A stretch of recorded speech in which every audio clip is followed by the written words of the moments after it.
ప్రభు రక్షకుడైన యేసుక్రీస్తు నామములో మీ అందరికీ ఉదయకాల శుభములను తెలియజేస్తున్నాం. ఈరోజు ఆన్మానిక ప్రకారం అనారోగ్యంలో స్వస్థత అనేటువంటి అంశాన్ని మనము ధ్యానిస్తూ ఉన్నాం. అనారోగ్యంలో స్వస్థత అనగా అనారోగ్యం అనేది ప్రతి ఒక్కరికి కూడా వస్తూ ఉంది. ఈ అనారోగ్యము పాపానికి యొక్క రోగానికి స్వస్థత.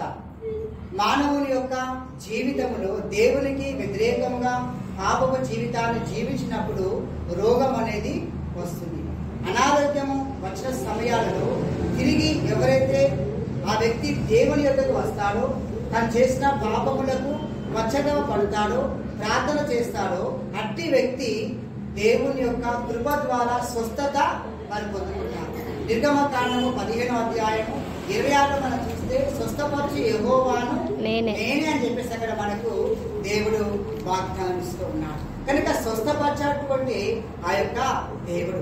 అలాగే ఇర్మియా గ్రంథము 17వ అధ్యాయం 14 మనం చూస్తే ఇదిగో దేవుడు మనల్ని స్వస్థపరుస్తాడు, కనికరిస్తాడు అని చెప్పేసి అక్కడ మనకు జ్ఞాపకం చేస్తున్నాడు. కనుక ఈ స్వస్థత అనేది శారీరకమైనటువంటి స్వస్థత, అలాగే మానసికమైనటువంటి స్వస్థత, అలాగే ఆధ్యాత్మికమైనటువంటి స్వస్థత. మనకి 3 రకాల స్వస్థత మన యొక్క జీవితంలో అవసరమై ఉన్నది.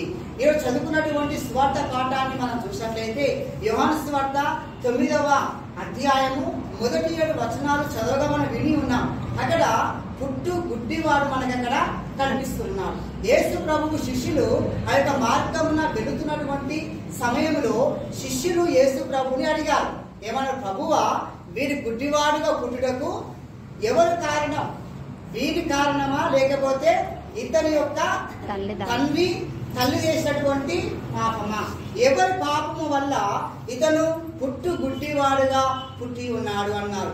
ఎందుకలా అడిగారంటే నిర్గమకాండము 20వ అధ్యాయము 5వ వచనం చూస్తే అక్కడ అంటున్నారు, ఒకటి తండ్రి పాపము, తల్లి పాపము ద్వారా వాళ్ళకు శాపము ఉంటుందని చెప్పేసి అక్కడ మనకు జ్ఞాపకం చేస్తున్నాం. కనుక అలాంటి పాపం ఏమైనా అంటే జన్మ పాపము వల్ల గుడ్డివాడిగా పుట్టాడా, లేకపోతే కర్మ పాపం వల్ల గుడ్డివాడిగా పుట్టాడా? జన్మ పాపం అంటే తల్లిదండ్రుల ద్వారా వచ్చేటువంటి పాపము, కర్మ పాపం అంటే తన క్రియల వల్ల చేసేటువంటి పాపము. కనుక దేని వల్ల గుడ్డివాడిగా పుట్టాడంటే ప్రభు అయినటువంటి యేసుక్రీస్తు ఏమంటున్నాడంటే వీడి గుడ్డివాడిగా పుట్టుటకు వీడు గాని వీని యొక్క తండ్రి తల్లి గాని పాపము చేయలేదు. దేవుని యొక్క క్రియలు వీని యందు బయలుపరచబడుటకు వీడు గుడ్డివాడుగా పుట్టి ఉన్నాడు.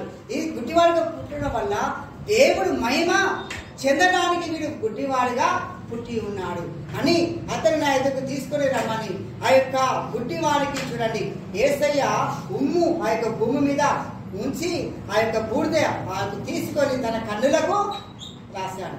రాసి నీవు వెళ్ళి సిలోయములో నీవు కడుక్కో అని చెప్పేసి అక్కడ జ్ఞాపకం చేస్తున్నాడు. సిలోయము అనగా అర్థం ఏమిటి అంటే పంపబడిన వాడు అని అర్థము. అంటే పంపబడిన వాడు అనగా దేవుడు యేసుక్రీస్తుని లోకానికి పంపిస్తే యేసుక్రీస్తు పుట్టుగుడ్డి వాడిని పంపిస్తున్నాడు. ఎక్కడికి? ఆ సిలోయము అనే ప్రాంతానికి వెళ్ళిన అక్కడ కడుక్కో అన్నప్పుడు ఈ గుడ్డివాడు యేసయ్య మాట విన్నాడు, యేసయ్యకు లోబడినాడు. ఈ గుడ్డివాడు ప్రభువైనటువంటి యేసుక్రీస్తునందు విశ్వాసం ఉంచాడు. వెళ్ళి కడుక్కో అనగానే తను వెళ్ళి అక్కడ కడుక్కున్నాడు. కడుక్కోగానే తనకు కళ్ళు వచ్చాయి, గుడ్డితనం అనేది పోయినది, స్వస్థత కలిగినది, తన కళ్ళు వచ్చాయి. చూడండి ప్రేమ దేవుని బిడ్డారా, అక్కడ గొప్ప అద్భుతం. మన శరీర అవయవాల కళ్ళు అది చాలా ప్రధానమైనవి. ఈ కళ్ళే కనుక లేకపోతే మన బ్రతుకంతా కూడా చీకటి, ఏమి చేయలేము, ఎక్కడికి మనము వెళ్ళలేము. అలాంటి యొక్క పరిస్థితి, చాలా అంధకారమైన జీవితాన్ని జీవిస్తున్నటువంటి ఈ గుడ్డి వారికి యేసయ్య కృప ద్వారా స్వస్థత కలిగినది. తనకు కళ్ళు రావడం మనం చూస్తూ ఉన్నాం. అప్పుడు అక్కడ ఉన్నటువంటి పరిస్థితులను చూసి అదే వీడు భిక్ష పడుకున్నాడు కదా, ఇప్పుడు వచ్చి దేవుని మందిరం మనకు కనబడుతున్నాడు అన్నప్పుడు అక్కడ ఉన్న వాళ్ళు ఏమన్నారు, ఏ దీన్ని పోలి మరొక మనుషుడేమో అని వారు అనుకున్నారు. కాదు, ఈయనే భిక్ష పడుకునే వ్యక్తి, ఈయనే నేను చూశాను అని చెప్పినప్పుడు నీవేనా అంటే ఆయన ఏమన్నాడు, నేనే అన్నాడు. భిక్ష పడుకున్నటువంటి వ్యక్తిని నేనే, గుడ్డివాణ్ణి నేనే కానీ ఎవరనన్నా అతను ఇదిగో నన్ను సెలవులో కడుక్కోమని చెప్పినప్పుడు కడుక్కున్నాను, నాకు స్వస్థత కలిగినది అని చెప్పేసి ఆ గుడ్డివాడు ప్రబలనివ్వండి యేసుక్రీస్తు గురించి సాక్ష్యాన్ని ఇవ్వడము మనం అక్కడ చూస్తూ ఉన్నాం.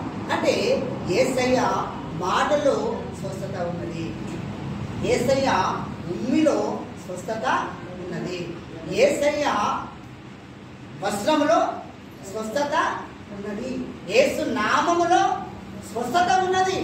అందుకే మనం ప్రార్థన చేసినప్పుడు యేసు నామములో స్వస్థత కలుగునుగాక అంటాం. మనం యేసు నామములో ఈ దయపు శక్తులను బంధిస్తున్నానని చెప్పేసి మనం అంటాం. యేసు నామము శక్తి కలిగినటువంటి నామము, యేసయ్య నామము స్వస్థత కలిగినటువంటి నామము. ప్రేమైనటువంటి దేవుని బిడ్డారా, కనుక ఈ ఉదయకాల సమయంలో ప్రభువు నీతో నాతో మనందరితో కూడా ప్రభు మాట్లాడుతున్నాడు. ఆ గుడ్డివాడు ప్రభు మాట విన్నాడు. ఈరోజు మనం ప్రభు మాట వింటున్నామా? ప్రభువుకు మనం లోబడుతున్నామా? ప్రభువుని మనం విశ్వసిస్తూ ఉన్నామా? మనము కూడా కళ్ళు ఉన్నాయి కానీ ప్రభువును చూడలేని స్థితిలో మనము ఉన్నాము. మనము విశ్వసించేటటువంటి స్థితిలో మనం అంధకారంలో మనం పాపములో మనం ఉన్నాం. అయితే ఈరోజు ప్రభు నీతో నాతో మన అందరితో మాట్లాడుతున్నాం. ఆ గుడ్డివాడికి చూడండి, ప్రభు కళ్ళను ఇచ్చాడు, కానీ ప్రభు మనం అడగకుండానే మన కళ్ళను దేవుడు ఇచ్చాడు. మనకు దృష్టి ఉంది కనుక ఈ దృష్టి ఈ శారీరకమైన దృష్టి కాదు ప్రభు కోరుకునేది, ఆధ్యాత్మికమైన దృష్టిని ప్రభువు కోరుకున్నాడు.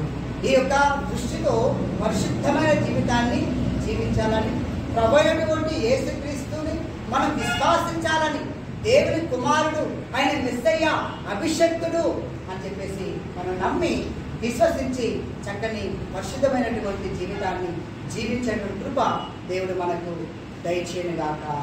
ఆమేన్, ఆమేన్, ఆమేన్. ప్రార్థించడం మహాపరిశుద్ధుడా, మహోన్నతుడా, నీ పరిశుద్ధ నామానికి వందనాలు. విన్నవాకు మన జీవితంలో ఫలించటకును ఫలవంతమవుటకు సహాయం చేసి యేసు నామమున ప్రార్థిస్తున్నాం.